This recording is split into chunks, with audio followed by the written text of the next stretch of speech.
Hindu memuja patung, lihat orang Hindu sembahyang. Mereka sering dilihat sembahyang di depan patung.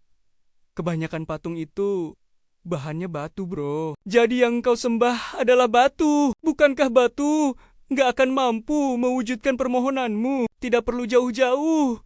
Bahkan sampai ke luar negeri untuk memahami batu. Simbol dibuat pasti untuk mempermudah. Seperti bendera kita ini.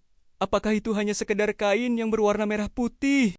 Jika itu hanya sekedar kain, beranikah engkau menginjak-injaknya? Kenapa kain merah putih begitu disakralkan? Dan kita semua menghormat kepadanya? Hindu menyadari kecerdasan manusia itu berbeda-beda levelnya. Anak TK yang membutuhkan alat untuk berhitung baik gambar, jari tangan dan lidi, mungkin sekelas mahasiswa sudah tidak membutuhkan itu semua. Pemahaman anak TK tentu berbeda dengan seorang profesor. Bahan untuk membuat patung seperti kayu dan batu adalah ciptaan Tuhan. Lalu Tuhan cemburu dengan ciptaannya sendiri. Tuhan macam apa tuh? Katanya, Tuhan maha kuasa dan maha berkehendak, tapi nggak mampu masuk ke dalam patung. Adakah Tuhan selemah itu? Apa sulitnya Tuhan yang maha kuasa hadir dalam setiap benda? Visya Upaniad mantra 1 menyatakan, seluruh alam semesta ini sesungguhnya diresapi oleh Tuhan. Apapun yang bergerak di dunia ini adalah manifestasinya. Gunakanlah dengan semangat pengorbanan. Jangan tamak terhadap milik orang lain. Apakah Tuhan berwujud seperti di patung itu? Tuhan yang utama adalah sang kecerdasan itu sendiri. Di Bali disebut dengan Sang Hyang Widi. Dan di India umumnya disebut Brahman. Sampai saat ini tidak ada patung dari Ida Sang Hyang Widi atau Brahman. Karena beliau adalah tak terwujud dan tak terpikirkan.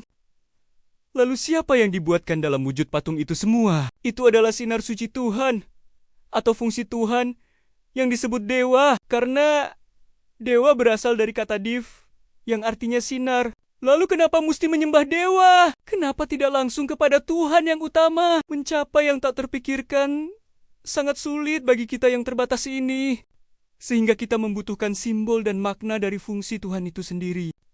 Kemudian energi dapat dirubah menjadi energi cahaya, energi gerak, energi panas, dan lain-lain. Apapun perubahannya tetap energi itu sendiri. Ketika Tuhan mulai berfungsi sebagai pencipta, beliau disebut Dewa Brahma. Sebagai pemelihara, disebut Dewa Wisnu dan pelebur, disebut sebagai Dewa Siwa. Manusia saja punya banyak nama sesuai profesinya. Masa Tuhan kalah sama manusia? Apakah benar wujud para dewa seperti yang digambarkan dalam patung? Karena dewa berasal dari kata div yang artinya sinar, manusia hanya mampu melihat beliau dalam wujud sinar.